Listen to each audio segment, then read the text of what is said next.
Hello दोस्तों, light class में आपका स्वागत है। आज हम देखेंगे संस्कृत के ऑब्जेक्टिव क्वेश्चन। चलिए, काल चक्र के कारण कितने वर्ष तक मध्यकाल में पटना की स्थिति जर्जर रही? ऑप्शन नंबर ए 500 वर्ष तक। चलिए अगला क्वेश्चन देखते हैं।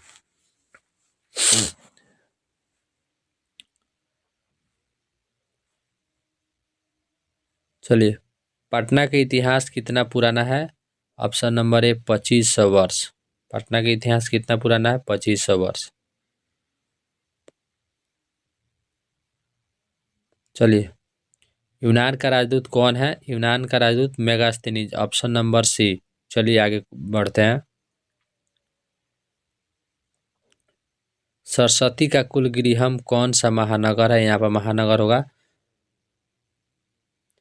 पाटलिपुत्र। Option number C. चलिए परिभूत पुरंदर स्थानम की संज्ञा किसे दी गई है? ऑप्शन नंबर ए पाटलिपुत्र नगर को।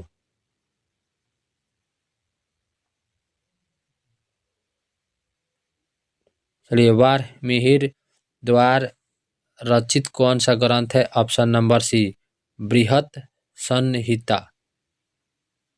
चलिए आगे बढ़ते हैं। ऑप्शन नंबर सी होगा।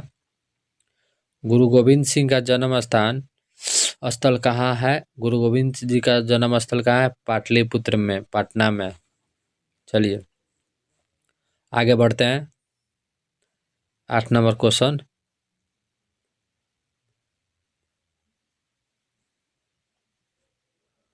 चलिए, बिहार का राजधानी नगर कौन सा है? Option number A Pataliputram.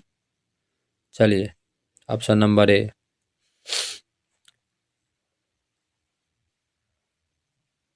चलिए, काव्य काव्य मीमांसा की रचनाकार कौन है? Option number A Rajashekhar. चलिए आगे बढ़ते हैं। 10 नंबर क्वेश्चन।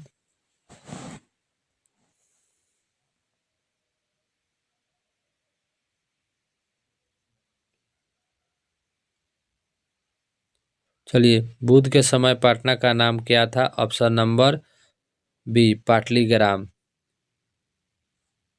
चलिए आगे बढ़ते हैं।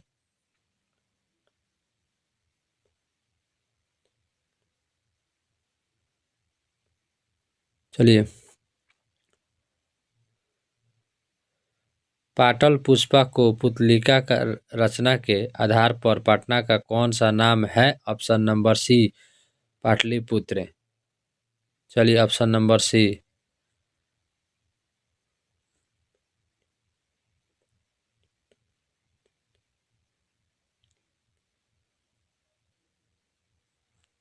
चलिए आगे बढ़ते हैं। 11 नंबर क्वेश्चन। मेगास्थनीज पटना किस किसके समय में आया था?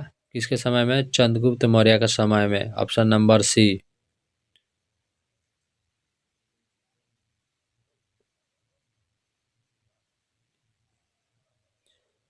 चलिए, पटना में कौमुदी महोत्सव कब मनाया जाता था?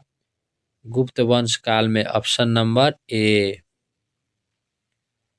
चलिए, कौमुदी महोत्सव गुप्त काल में मनाया जाता है। चलिए, पाटलिपुत्रम पटना के नाम से कब से प्रसिद्ध हुआ? ऑप्शन नंबर सी मध्यकाल में।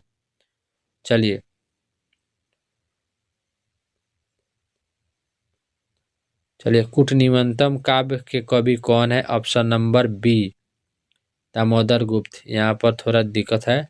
चलिए, इशू था इसीलिए अब ठीक कर दे रहे हैं। 1 मिनट।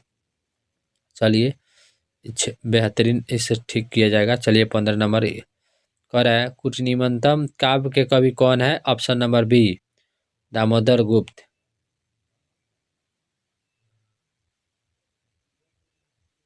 चलिए, राजशेखर की रचना कौन सी है?